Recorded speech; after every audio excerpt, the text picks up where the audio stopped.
अस्सलामु अलैकुम everyone, welcome to अलिफ एकेडमी। प्रीवियस वीडियो में हमने causes of war of independence पढ़े थे एंड मेन इवेंट्स कि उस वॉर में क्या क्या इवेंट्स हुए थे उनको हमने डिस्कस किया था। अब जैसे ही वॉर एंड होती है तो उसमें जो है सिपाहीज़ जिसमें हिंदू और मुसलमान उनकी डिफ़ीट हो जाती है। बहादुर शाह ज़फ़र जो है उनको एक्साइल कर दिया जाता है एंड ओवरऑल जो है ब्रिटिश का कंट्रोल जो है दोबारा से वापस आ जाता है। तो उस टाइम पे जो इंग्लैंड की क्वीन थी उनका नाम था विक्टोरिया। तो उन्होंने एक अनाउंसमेंट दी, एक प्रोक्लेमेशन दी, उसके बारे में आज हम डिस्कस करेंगे।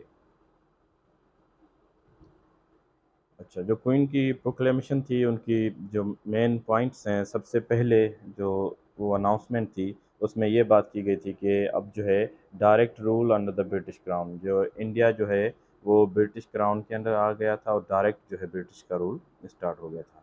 उससे पहले जो है अपना ईस्ट इंडिया कंपनी जो है वो रूल कर रही थी, लेकिन अब जो है डायरेक्ट ब्रिटिश क्राउन के अंडर आ गया था इंडिया।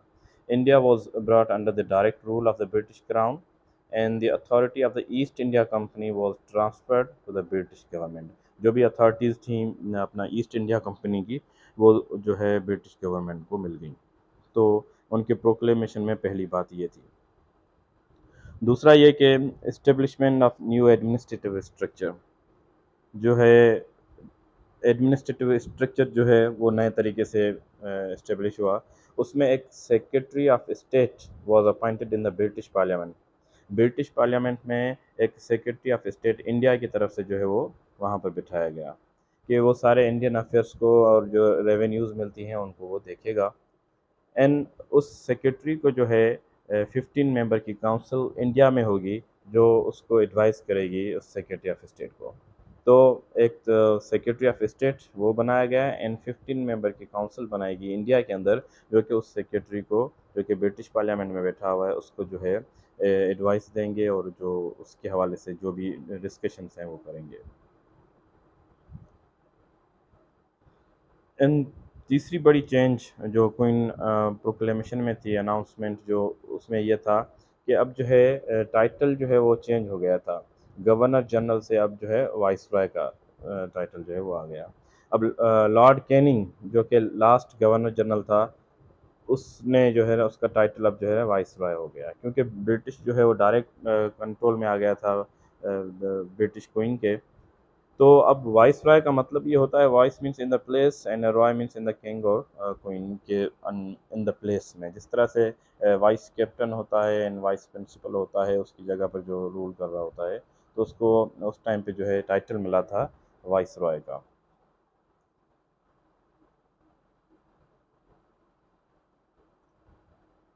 अच्छा, ये क्वीन विक्टोरिया की जो प्रोक्लेमेशन है वो 1 नवंबर 1858 को अपना इलाहाबाद में जो है वो अनाउंस की गई। दरबार हेल्ड हुई वहाँ पर, वहाँ पे ये इसकी अनाउंसमेंट हुई। एंड सबसे बड़ी बात उसमें ये हुई कि ये abolition of doctrine of left जो हम पहले पढ़ के आए हैं कि उसमें क्या पॉलिसी थी ब्रिटिश की, उसको जो है ख़त्म कर दिया गया। और ब्रिटिश ने जो है कहा कि अब जो है ये डॉक्ट्रिन ऑफ लेफ्ट की पॉलिसी हम फॉलो नहीं करेंगे। अच्छा, उसके अलावा ये है क्वीन के प्रोक्लेमेशन में कि religious freedom and non interference. British government pledge not to interfere in the religious beliefs and worship of the people of India. कि इंडिया के लोगों के जो बिलीफ्स हैं, जो जिस तरह से वो इबादतें करते हैं, जो उनके सोशल कस्टम्स हैं, उनमें हम इंटरफेयर अब नहीं करेंगे और रिलीजियस फ्रीडम होगी इंडिया के अंदर। चाहे जिसका कोई भी रिलीजन हो वो उसको फॉलो कर सकता है। तो क्वीन प्रोक्लेमेशन की ये बातें थी, इनको हम रिकेप कर लेते हैं। सबसे पहली बात कि जैसे ही क्वीन का प्रोक्लेमेशन आया तो ये रिवोल्ट जो है वो बिल्कुल एंड हो गया था, रिवोल्ट ख़त्म हुआ। India directly ruled by the British crown now and east India company rights जो है ट्रांसफ़र हो गए थे ब्रिटिश की तरफ। सेक्रेटरी ऑफ स्टेट जो है ब्रिटिश पार्लियामेंट में बनाया गया and council of India established हुई, 15 मेंबर की काउंसिल जो थी। एंड लॉर्ड कैनिंग का टाइटल जो है अब वाइसरॉय हो गया था, पहले वो गवर्नर जनरल था। And proclamation supported religious freedom.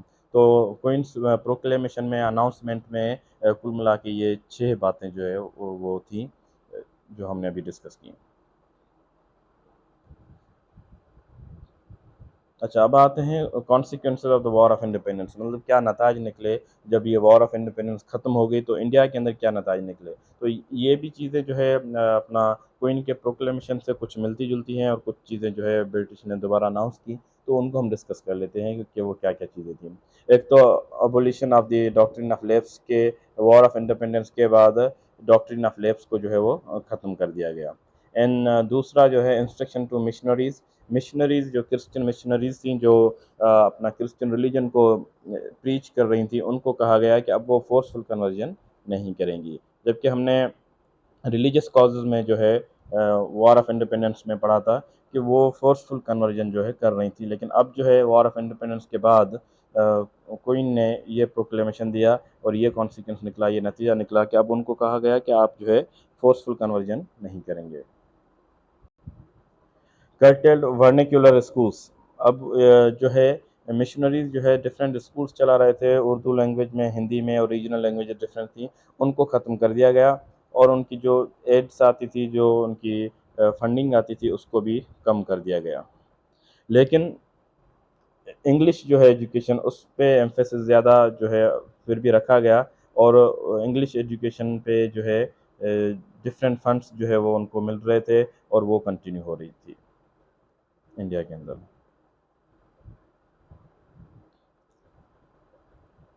Number fifth consequences ये है कि integration of the princely states, princely states थी तकरीबन 584 प्रिंसली स्टेट्स थी इंडिया के अंदर, वो सारी जो है क्राउन रूल के अंदर आ गई और उन्होंने कहा कि हम लॉयल रहेंगे ब्रिटिश गवर्नमेंट के साथ, तो इसलिए उन सबको जो है वो British government, British crown rule के अंडर जो है इंटीग्रेट कर दिया गया था।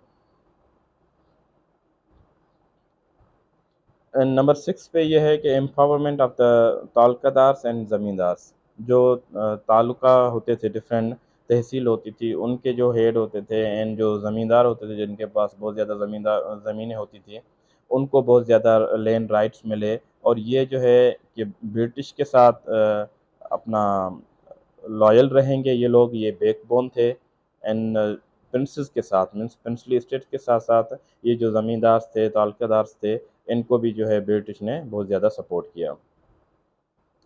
Magisterial powers for land owners, जिनके पास ज़्यादा ज़मीनें थीं, उनको जो है ब्रिटिश ने मैजिस्ट्रियल पावर जो है वो दे दिए थे ताकि वो मेंटेन कर सकें law and order in their areas, अपने एरियाज़ में जो है लॉ एंड ऑर्डर को मेंटेन कर सकें। उनको मतलब परमिशन थी, अलाउ किया हुआ था ब्रिटिश ने कि वो लोगों को सज़ाएँ दे सकते हैं और ये सारी चीज़ें, ताकि लॉ एंड ऑर्डर जो है वो मेंटेन रहे। एंड नंबर 8 पे जो है पोस्ट 1857 आर्मी रिफॉर्म्स, अब जो है उन्होंने एक सबक सीख लिया था 1857 की वॉर से ब्रिटिश ने कि अगर हम जो है सिपाहीज़ को, जिसमें मुसलमान हैं, हिंदू हैं, सिख हैं, उनको ज़्यादा जो है पावर देंगे और ज़्यादा तादाद में हम लेंगे तो ये इश्यूज़ हो सकते हैं, तो उसके बाद उन्होंने कुछ जो है वो चेंजेस लाई, तो रिफॉर्म्स लेकर आए अपना आर्मी में। अब मिलिट्री में जो है ब्रिटिश की डोमिनेंस जो है वो शुरू हो गई थी। British regiment out number Indian regiments जो है उनको कम किया गया और ब्रिटिश रेजिमेंट्स को जो है वो बढ़ाया गया। जो भी इक्विपमेंट्स थे वो डायरेक्टली मैनेज करते थे ब्रिटिश ऑफिसर्स एंड सोल्जर्स, अब वो इंडियंस के हाथ में नहीं दिए जाते थे। अच्छा, ये क्वीन प्रोक्लेमेशन जो था, इस ये जो पॉलिसी थी, ये इन्फ्लुएंस करती रही पूरे इंडिया के अंदर 1917 तक। ये जो पॉलिसी थी, इसमें जो रूल्स बताए गए थे, जो चीज़ें थी एडमिनिस्ट्रेशन में, ये चलती रही 1917 तक, उसके बाद जो है वो डिफरेंट रूल्स आए। एंड ये जो क्वीन प्रोक्लेमेशन थी, इंडिया के अंदर सिर्फ एक ही जो है रूलर थी, हज़रत महल अवध की। उन्होंने जो है एक्सप्रेस किया कि ये जो कंपनी के जो जो भी प्रोमिसेस हो रहे हैं and historical breaches of faith, उन्होंने बताए कि पहले भी ब्रिटिश ने जो है किस तरह से अपना वायदे किए थे, लेकिन उनको भी उन्होंने पूरा नहीं किया। तो उसने बहुत ज़्यादा जो है कंसर्न्स दिखाए कि ये जो अभी भी कोई इनकी प्रोक्लेमेशन आई है, ये पूरी नहीं होगी एंड हमने जो है वो बहुत सारी पोजीशंस जो हैं वो लॉस कर दी हैं, about the loss of ancient positions के बारे में उसने बात की।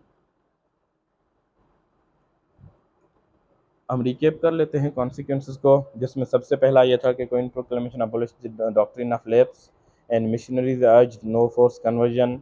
वर्निकुलर स्कूल्स जो थे उनको रिड्यूस कर दिया गया, इंग्लिश एजुकेशन पे जो है वो एम्फेसाइज किया गया। 584 princely states under British crown में जो है आ गई थी। And zamindar and talukdar granted land rights loyal to the British empire, वो जो है लॉयल रहेंगे ब्रिटिश एम्पायर के साथ, तो उनको बहुत ज़्यादा लैंड राइट्स जो है वो मिल गए थे। And given magisterial powers to the law enforcement, जो ज़्यादा ज़मीन रखने वाले बंदे थे उनको जो है मैजिस्ट्रियल पावर्स जो है वो मिल गए थे। एंड आर्मी में जो है रिफॉर्म्स की गई। Ratio of British to Indian regiment balanced, उसको बैलेंस किया गया। पहले जो है इंडियन रेजिमेंट जो सिपाही होते थे उनकी तादाद बहुत ज़्यादा होती थी, लेकिन अब उनको जो है ना कम करके बैलेंस कर दिया गया था। British officers handle artillery and equipment, अब जो भी हथियार थे, जो भी चीज़ें थी, वेपन्स थे, वो सारे जो है ब्रिटिश ऑफिसर्स ही हैंडल करते थे। And proclamation policies influences Indian administration until 1917, 1917 तक जो है ये प्रोक्लेमेशन की पॉलिसी जो है इंडियन एडमिनिस्ट्रेशन को इन्फ्लुएंस करती रही। एंड नंबर 11 पे जो है Hazrat Mahal criticise company's actions in response, लेकिन सिर्फ ये एक ही जो है रूलर थी अवध की जिन्होंने क्रिटिसाइज किया था। अच्छा, अब ये जो इफ़ेक्ट्स हैं इनको माइंड मैप के थ्रू देख लेते हैं कि सबसे ज़्यादा फ़ायदा जो है हिंदूज़ को हुआ, Hindus gain the favour of British. अब ये क्यों हुआ था, इसके पीछे रीज़न ये था कि जब ये वॉर ऑफ इंडिपेंडेंस स्टार्ट हुई थी तो बहादुर शाह ज़फ़र को दोबारा बादशाह बना दिया गया था और उसे कहा गया था कि आप इसको लीड करें। तो ब्रिटिश के माइंड में भी जो है ना ये बात चली गई कि ये सारा कुछ जो रिवोल्ट हो रहा है ये मुसलमान कर रहे हैं, इसलिए जो है वॉर के बाद ज़्यादा फेवर जो है वो हिंदूज़ को मिला। ईस्ट इंडिया कंपनी जो है वो अबॉलिश हो गई, बिल्कुल ख़त्म हो गई। ब्रिटेन ने जो है अपना कंट्रोल ले लिया। And took blind and horrible revenge, और उन्होंने बड़ा ख़तरनाक जो है वो रिवेंज लिया इंडियन लोगों से। इंडिया जो है वो अंडर वायसराय के रूल में आ गया। अब वायसराय जो रिपोर्ट करेगा कहाँ, secretary of state for India, जो ब्रिटिश पार्लियामेंट में बैठेगा उसको। अब उसको एडवाइस करने के लिए जो है एग्जीक्यूटिव काउंसिल बनाएगी 15 लोगों की। And it will be he will be aided by 1000 ICS officers. Indian civil services में वो ज़्यादातर ब्रिटिश ही होते थे, वो उसको एड करेंगे, किसको, वाइसराय को। एंड देन वो रिपोर्ट करेगा सेक्रेटरी ऑफ इंडिया को। अच्छा, उसके साथ जो लॉयल इंडियन प्रिंसेस थे रिटेन दियर रूल, उनको रूल जो है रखने दिया गया, क्योंकि उन्होंने ब्रिटिश के साथ वफादारी दिखाई थी। है लिटिल और नो रियल पावर, लेकिन उनके पास कोई भी रियल पावर जो है वो नहीं था। अब ब्रिटिश ने जो है नंबर 4 पे हम देखें कि even more economic exploitation of Indians, Indians का जो है ना और ज़्यादा जो है ना इकोनॉमिक एक्सप्लॉयटेशन उन्होंने स्टार्ट कर दिया। एंड जो है अब बर्थ ऑफ नेशनलिस्ट आइडियाज़, अब जो है लोगों के अंदर आफ्टर वॉर ऑफ इंडिपेंडेंस एक नेशनलिस्ट आइडियाज़ जो है वो आने लगे कि ये हमारी एक नेशन है, इंडियन नेशन, इस पे ब्रिटिश ने कंट्रोल किया हुआ है और हमें इसको जो है आज़ाद कराना होगा। तो ये आइडियाज़ जो है उनका भी बर्थ जो है स्टार्ट होता है। मुगल किंग को जो है put on trial and exile कर दिया जाता है। एंड क्वीन जो है 1877 में Queen Victoria appointed as empress of the India. And Muslims held for responsible for the war, मुसलमानों को जो है वो इस वॉर ऑफ इंडिपेंडेंस के लिए रिस्पॉन्सिबल माना जाता है। एंड मुसलमानों को जो है denied of education and employment, अब मुसलमानों को एम्प्लॉयमेंट और एजुकेशन जो है वो अपॉर्चुनिटीज़ नहीं मिलती हैं। तो ये था अपना वॉर ऑफ इंडिपेंडेंस के बारे में, जिसमें में जो है लॉन्ग टर्म कॉजेज़ हमने पढ़े, शॉर्ट टर्म कॉज हमने पढ़ा, उसके बाद इवेंट्स को हमने डिस्कस किया। एंड देन क्वीन की जो प्रोक्लेमेशन थी उसको डिस्कस किया। And then consequences of the war के बाद जो है इंडिया के अंदर क्या हो रहा था। इंशाल्लाह बाकी जो रिमेनिंग टॉपिक्स हैं नेक्स्ट वीडियोज़ में हम कवर करेंगे। Thank you so much.